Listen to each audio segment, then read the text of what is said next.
Bom dia, pessoal. Boa noite. Pessoal da turma do noturno. Então, dando continuidade aos contratos administrativos, nós falávamos das características dos contratos administrativos. E a característica mais importante dos contratos administrativos que a gente vai enfrentar em provas, em concursos, em OAB, é justamente as chamadas cláusulas exorbitantes. A principal característica de todo contrato, de todo ajuste em que a administração pública vai estabelecer com empresas, com agentes econômicos, né? Na compra de bens e serviços, você vai ter essas cláusulas justamente exorbitantes. O que são cláusulas exorbitantes? É faculdade justamente da administração pública que nós temos com relação às chamadas cláusulas exorbitantes, as características gerais, que não seriam comuns ou seriam ilícitas em contratos celebrados entre os particulares, entre contrato de compra e venda, por exemplo, um contrato de aluguel, tá? Os contratos de direito privado. Conferem as cláusulas exorbitantes prerrogativas a apenas uma das partes, com certeza ao Estado, né? No caso, a administração pública. Só a administração pública, porque é titular, né, de direitos de coletividade, do interesse público, é que fica justamente levada a ela, né, a possibilidade de ter essas prerrogativas. Colocam, no caso aqui, a administração pública em posição de supremacia. Nós temos aí a administração pública em posição de supremacia. São cláusulas que justamente integram os contratos administrativos e que estão introduzidas na Lei 8666 de 93. Quais as principais cláusulas, quais os principais ajustes ainda que dizem respeito às chamadas cláusulas exorbitantes? São algumas que são importantes a gente entender. Exigência de garantia. O que é exigência de garantia? Quando a administração pública estabelece um contrato com uma determinada empresa, faz uma licitação com uma determinada empresa, no começo do contrato, isso já está lá no edital, ela exige uma garantia da empresa. Garantia de que realmente a empresa vai conseguir prestar o serviço para o Estado, para a administração pública, para a prefeitura, né, para o governo. Ou seja, faculdade que a administração pública tem de exigir garantia. Isso está lá no artigo 56, parágrafo 1º da lei. A própria lei dispõe essa prerrogativa, tá? Então, não é nada de forma autoritária que está sendo colocado, né? Não é nada de forma ilegal que está sendo introduzido aí. Então, justamente nesse sentido, para a gente poder entender a exigência justamente de garantia, é que o artigo 56 da Lei 8666 de 93 deixa bem claro, a critério da autoridade competente em cada caso, e desde que seja previsto no instrumento convocatório, tem que estar no contrato, poderá ser exigida a prestação de garantia nas contratações de obras, serviços e compras. Essa que é a ideia. Caberá ao contratado, aquele que ganhar a licitação, a empresa que vai justamente entregar o serviço, por exemplo, para o Estado, optar por uma das seguintes modalidades de garantia: caução em dinheiro, né? Seguro garantia ou fiança bancária, né? Essas modalidades aí de garantia. Agora, o valor da garantia. Geralmente a gente fala assim, poxa, qual que é o valor da garantia?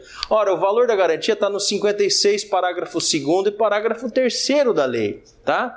O parágrafo 2º diz assim, a garantia que se refere ao caput, né, desse artigo não excederá 5% do valor do contrato. Contrato de R$100 mil, por exemplo, 5% sobre o valor do contrato que é o contratado precisa justamente dar como garantia. E terá seu valor atualizado nas mesmas condições daquele, né? O parágrafo 3º diz assim, que o limite dessa garantia poderá ser elevado para até 10% do valor do contrato, no caso de obras, serviços e fornecimentos de grande vulto, envolvendo alta complexidade técnica. Então, não é a regra que é 5%. A gente ouve falar, 5%, não pode ser 10% nesses casos aqui, né, em que a gente tiver diante aí de fornecimento de grande vulto, obras e serviços, tá? Então essa é a primeira cláusula exorbitante. O cidadão, né, o que for contratado, sabe já sabedor desde lá do contrato, de que ele, se ele for escolhido, a empresa dele foi escolhida para prestar um serviço, para fornecer uma determinada obra, ou prestar um serviço ou um determinado bem, precisará dar essa garantia, essa que é justamente a ideia. Devolução desses valores aos licitantes vencidos, então, quando no momento que o licitante for vencido, segundo o colocado, ele não há necessidade de comprovar que ele deu essa garantia, tá? Então, se o edital dispõe que a garantia tem que ser já no início, mesmo aqueles que não venceram a licitação, eles precisam justamente, para cumprir as regras do edital, eles precisam dar essa garantia. Essa que é a ideia. Então, no final, se o cidadão ficou em segundo lugar, se ele perdeu a licitação, é devolvida essa garantia para ele. A administração, nas compras para entrega futura, na execução de obras e serviços, poderá estabelecer no instrumento convocatório da licitação exigência de capital mínimo ou de patrimônio líquido mínimo, por exemplo. Ou ainda as garantias previstas no parágrafo 1º da lei. Então depende do edital, depende do serviço que vai ser prestado. Às vezes não é necessário, não há necessidade de prestação de garantia. Imagina uma contratação de uma empresa, de uma granja ou de alguma determinada frutaria que vai fornecer verdura para um município. Né? Então vai fornecer cebola, tomate, né?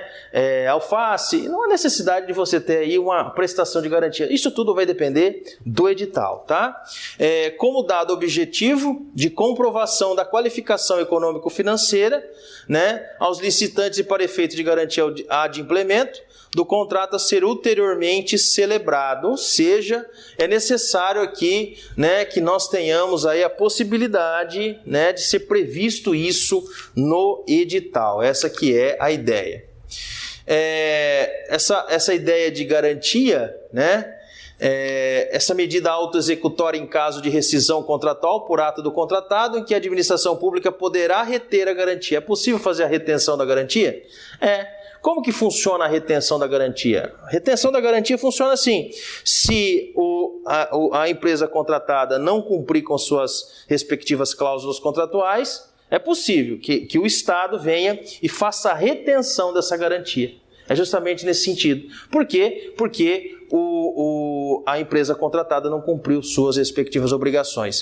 É possível que seja feito, porque a lei justamente ampara nesse sentido, né?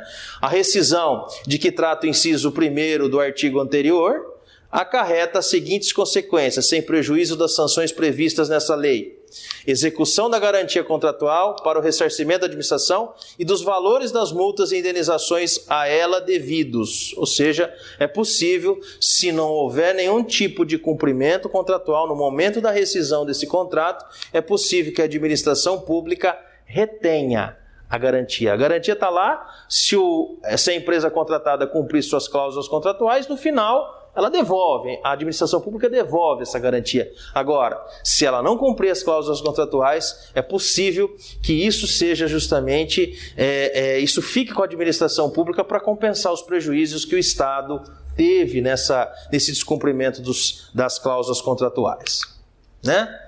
Nos contratos de parceria público-privada, que a gente vai estudar, da Lei 11.079 de 2004, né, a prestação de garantia deixa de ser um ônus, uma obrigação apenas para a empresa, né, e passa a ser também do parceiro público, da administração pública. Tá? Isso nós tivemos essa faculdade desse ônus, né, na Lei 11.079 de 2004, não passa a ser só uma obrigação de prestação de garantias por parte da empresa a ser contratada. Porque quem que me garante também que o Estado vai pagar? Então, a empresa que está prestando o serviço precisa ter a garantia também de que o Estado vai pagar. Imagina uma empresa que venha fazer o asfaltamento de uma rodovia de 100 km, e aí utilizando o contrato de parceria público-privada. Quem que tem que dar garantia de que eu vou receber? É o Estado que tem que dar garantia que ele vai pagar? Ou é a empresa que tem que dar garantia de que realmente ela vai prestar o serviço? Percebe que muda aí a ideia? Enquanto a evolução no ordenamento jurídico brasileiro nós temos aí a atenuação da supremacia do interesse público sobre o privado. Porque a garantia está embasada na supremacia do interesse público sobre o privado. né? Ou seja, o Estado, todo detentor dessa imperatividade, né, justamente ele tem essa ideia de exigir essa garantia para que ele possa ter a certeza de que alguém vai prestar serviço para ele. Mas aqui é possível também que nós tenhamos, né, a próprio ordenamento jurídico colocando o Estado precisa assegurar o pagamento das suas respectivas prestações, das suas respectivas cláusulas contratuais, para grandes empresas que vão fazer justamente a contratação com ele. E isso aqui impõe ao Estado também que ele possa estar fazendo, né, assumindo aí a garantia. Outra cláusula exorbitante é a ideia de você ter a alteração unilateral do contrato. Então, alterar-se o contrato unilateralmente, fazer a alteração sem a concordância da parte contrária, como que funcionaria? Poxa, em direito privado a gente sabe que fazer alteração contratual, eu preciso da outra parte. Nesse caso, nós estamos falando de uma alteração que é prerrogativa da própria administração pública e que ela é válida. Modificá-los unilateralmente para melhor adequação às finalidades de interesse público, respeitados os direitos do contratado. É importante, né? Apresenta os seguintes requisitos: motivação sobre o interesse público que justifica a medida. Por que vai fazer a alteração do contrato? A empresa ficou obrigada a construir 100 km de rodovia. Por que ela tem que fazer mais 5? Esqueceu de fazer a haste de acesso, a saída para o trevo. Esqueceu de fazer um trevo. Então ela precisa fazer mais, tá? Eu preciso modificar o contrato, preciso fazer uma modificação no contrato, preciso fazer uma alteração. Ah, mas ninguém perguntou para a empresa se ela concorda. Isso é de menos, isso não é importante. Tá? Ninguém quer saber se ela concorda ou não. Num contrato particular, é necessário que as duas partes tenham a concordância. Aqui não há necessidade, tá? Respeito à natureza do contrato, precisa respeitar justamente qual que é a natureza, entrega de mercadoria, prestação de serviço, preciso saber qual que é a natureza do contrato. E a manutenção do equilíbrio econômico-financeiro, manutenção de toda exigência, de todo pagamento, exigência, pagamento, aquilo que se exige da empresa e aquilo que se paga para ela, precisa, desde o início do contrato até o final, ter um equilíbrio. Aumentou a exigência, está cobrando mais da empresa? Precisa pagar mais. Está cobrando mais? Precisa pagar mais. Essa que é a ideia. Então, justamente, a gente vai estudar o equilíbrio econômico-financeiro. Limite, você pode fazer uma alteração, tá? Tanto de 25% até 50%. Quem fala isso? Artigo 65, parágrafo 1º da Lei 8666 de 93. De 25%, geralmente a regra. Você pode alterar 25% do valor objeto do contratado inicialmente, ou até 50%, naquele caso de reforma de determinados prédios. Você contrata uma empresa que vai fazer a reforma de um prédio. Aí a empresa começa a quebrar lá, vê que o buraco é muito maior, vê que tem muito mais coisa para fazer. Então, eu não posso só alterar só 25%, eu preciso ter uma margem maior. Então, naquele caso, eu preciso fazer uma modificação de até 50%, principalmente na reforma de determinados prédios públicos, por exemplo, tá? Rescisão unilateral do contrato. Alterar é modificar as regras do jogo no meio do jogo. Alterar, modificar as regras do jogo no meio do jogo, tá? Sem a necessidade de concordância da empresa. E a rescisão? É acabar com o jogo, é acabar com a duração do contrato. Quem pode acabar com a duração do contrato? A administração pública. Rescisão é extinguir o contrato unilateralmente por parte só da administração pública. Independe se a empresa concorda ou não. Tá? Então, o artigo 58, inciso 2, ele diz justamente nos casos em que é possível a administração pública encerrar o contrato, por exemplo, porque a empresa não está cumprindo, né, as cláusulas contratuais, especificações, projetos ou prazos. Não está entregando a obra no prazo que foi justamente num cronograma de obras, no cronograma de entrega das respectivas obras. Ou seja, nesse caso, cabe à administração pública notificar a empresa para justamente determinar a rescisão. O encerramento, acabou. Ah, mas isso ela vai ficar no prejuízo. Isso depois vai ser apurado depois. Tá? Isso é outra coisa, mas é uma cláusula exorbitante, uma prerrogativa que somente a administração pública confere somente à administração pública. rescisão unilateral é uma prerrogativa que cabe só à administração pública. A empresa não tem essa disponibilidade de rescindir unilateralmente o contrato. Tá? Ela precisa justamente dos meios judiciais para fazer o encerramento, a extinção do contrato. Tá? A fiscalização. Na fiscalização também outra cláusula exorbitante. Justamente você tem como se tivesse a nomeação, a autoridade administrativa nomeia, por exemplo, um engenheiro, alguém que tenha qualidade técnica para fazer a supervisão na obra. Então o engenheiro vai até a obra para ver se realmente a empresa está fazendo a execução, se está colocando o piso que foi justamente que estava no contrato, se está fazendo as divisórias que estavam no contrato. Ou seja, alguém da administração pública acompanha e faz um relatório da prestação e da execução do serviço pela empresa contratada. Alguém que tenha qualidade técnica para fazer isso. Geralmente, nas obras de engenharia, é um engenheiro da administração pública que acompanha. Foi feito o espaço X? Será que foi todas as especificações que constavam no edital? Ou seja, isso também é uma cláusula exorbitante. Porque é uma prerrogativa que é só a administração pública que pode fazer, tá? O representante da administração pública deverá fazer anotação em registro próprio, uma anotação, pega uma prancheta e anota quais são as irregularidades que ele observou, todas as ocorrências relacionadas com a execução do contrato.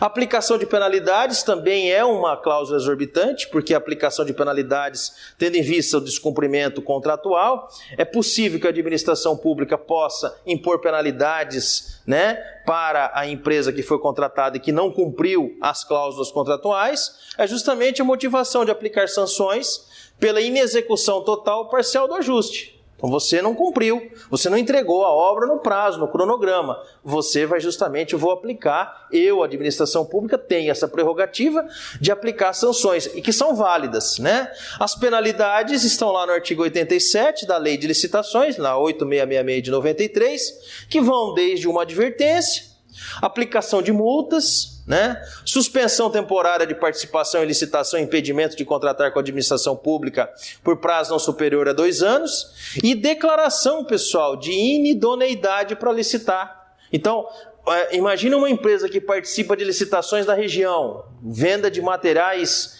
didáticos. Se ela tiver uma declaração da prefeitura, por exemplo, de Astorga, que ela é inidônea, ou seja, não tem idoneidade para licitar, ela não pode participar de uma compra possível de materiais na prefeitura de Maringá.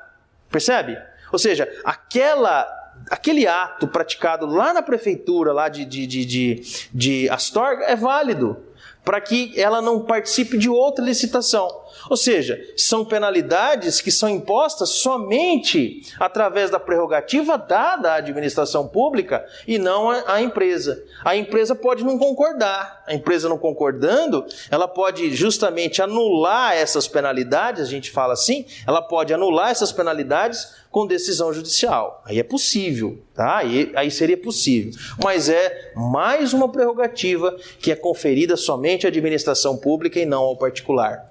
A anulação, a possibilidade de anular, o processo licitatório é um procedimento administrativo e todo ato administrativo e formando aí uma cadeia sucessiva de atos, você tem aí um processo, um procedimento administrativo, você é passível de anulação. É possível que nós tenhamos aí uma anulação, referente a um determinado ato que forma essa cadeia de sucessão de atos administrativos. Então, nós vimos a anulação dos atos administrativos. Então, a administração pública sujeita-se à legalidade no processo licitatório, E a autotutela, conforme súmula 473 do Supremo, e 59 da Lei 8666 de 93. A declaração de nulidade do contrato administrativo opera retroativamente impedindo os efeitos jurídicos que ele ordinariamente deveria produzir, além de desconstituir os já produzidos. A gente viu que esses chamados efeitos ex tunc,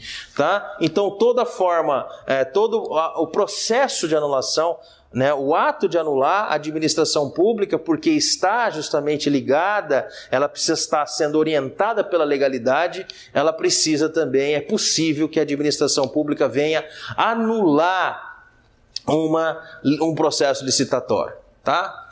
Um dos mais importantes é a retomada do objeto no processo licitatório, nos contratos. A retomada do objeto. Como que funciona a retomada do objeto?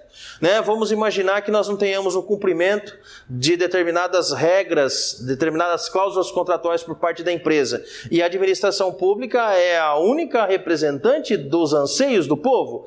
A administração pública precisa tomar alguma iniciativa, precisa tomar alguma decisão. Ela vai até a obra e faz justamente a retomada desse objeto. Ela invade a obra, na verdade. Ela justamente vai até a obra para invadir, porque a partir de então ela que vai tomar todas as medidas necessárias. Então, a retomada do objeto, a propósito de assegurar a continuidade da execução do contrato, coisa que a empresa não está fazendo. Né? A gente sabe que determinadas empresas, quando são contratadas, às vezes ela não cumpre a cláusula contratual, às vezes ela não entrega a obra no prazo, e isso dá um transtorno para a população.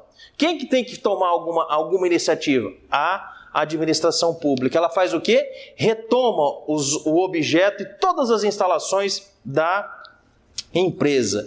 Sempre que a paralisação ocasionar prejuízo ao interesse público, a fim de assegurar o princípio, olha só, da continuidade da prestação dos serviços públicos. Medida imediata tomada pela administração pública, que é, olha só a palavrinha, assunção, é a retomada, assumir, assunção imediata do contrato, com a ocupação e utilização do local, instalações e equipamentos. Execução da garantia contratual, nesse momento acontece isso. Justamente para isso que serve a garantia, porque esse objeto, o contrato teria que estar sendo executado pela empresa.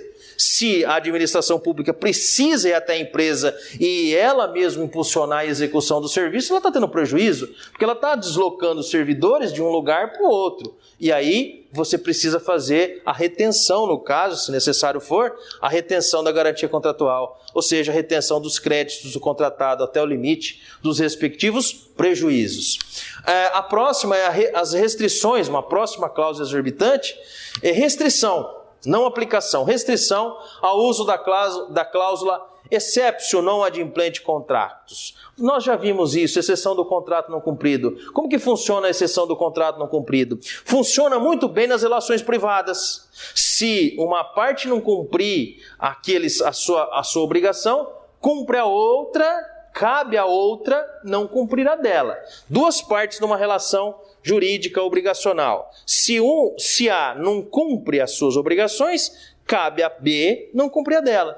É possível utilizar isso dentro de um contrato administrativo? Então a empresa não está recebendo determinado valor por parte do contrato da prefeitura. Ela pode cruzar os braços? Ela pode parar de prestar o serviço? Não é bem assim. Ela não pode utilizar a mesma cláusula que a gente tem no direito privado. Então, e aqui eu tenho uma restrição. É como se fosse uma atenuação, um abrandamento justamente da exceptio non adimplente contractus. Então, no direito privado, invoca-se a cláusula conforme disposições do artigo 476 do Código Civil. Né? Nos contratos bilaterais, nenhum dos contratantes, antes de cumprir a sua obrigação, pode exigir o implemento da do outro. A contrário senso, se o outro não cumprir, cabe ao outro também não cumprir. Cabe isso no contrato administrativo? Não cabe isso no contrato administrativo.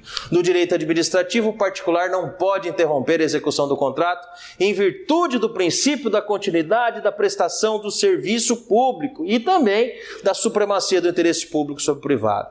Caso o particular requeira a rescisão do contrato, deverá fazê-lo ao Poder Judiciário ou à autoridade administrativa.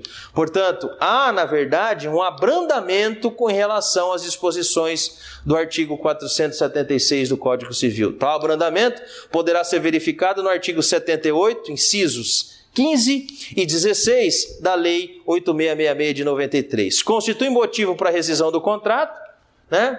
O atraso superior a 90 dias dos pagamentos devidos pela administração pública das obras às empresas. E o que é feito? Cabe ao contratado o direito de optar pela suspensão do cumprimento das suas obrigações até que seja normalizada a situação. Então não é extinto o contrato. Se fosse, né, no modelo do direito civil, nós teríamos aí o encerramento do contrato. E a não liberação por parte da administração pública de área local ou objeto para execução de obra, serviço ou fornecimento dos prazos contratuais, bem como das fontes de materiais naturais especificadas no projeto. Nesses casos, nós não teríamos justamente a ideia dessas respectivas contratações. Se nós estivéssemos diante justamente das cláusulas, se fossem cláusulas de direito privado, nós teríamos nesse caso aqui esse encerramento do contrato. Como nós estamos tratando de direito, num direito administrativo, nós estamos tratando de contratos administrativos, nós estudaremos na próxima aula, né, a característica 8, a chamada mutabilidade. Mutabilidade é justamente verificar a que se presta, qual que é o objetivo dos contratos administrativos. E um dos objetivos, essa característica dos contratos administrativos é a sua flexibilidade. Por que flexibilidade no contrato administrativo? Eu não posso, a qualquer ocorrência que tenha havido aí entre a administração pública e a empresa, eu posso já fazer a extinção do contrato. Eu preciso verificar quais são as situações, né? E essas situações levam a verificar a flexibilidade. Os contratos administrativos são de longa duração, são de grande vulto, são muito caros, tá? E nós contamos aí com uma volatilidade, vamos dizer assim, com uma instabilidade do interesse público. Por o interesse público ser instável, eu preciso que esses ajustes sejam mais flexibilizados do que os ajustes em direito privado. Não é porque o cidadão não pagou, né, a parcela X, vai lá e faz busca e apreensão. Contrato de direito privado. Os contratos administrativos, eles têm justamente outro alcance. Obrigado pela atenção. Bons estudos, gente.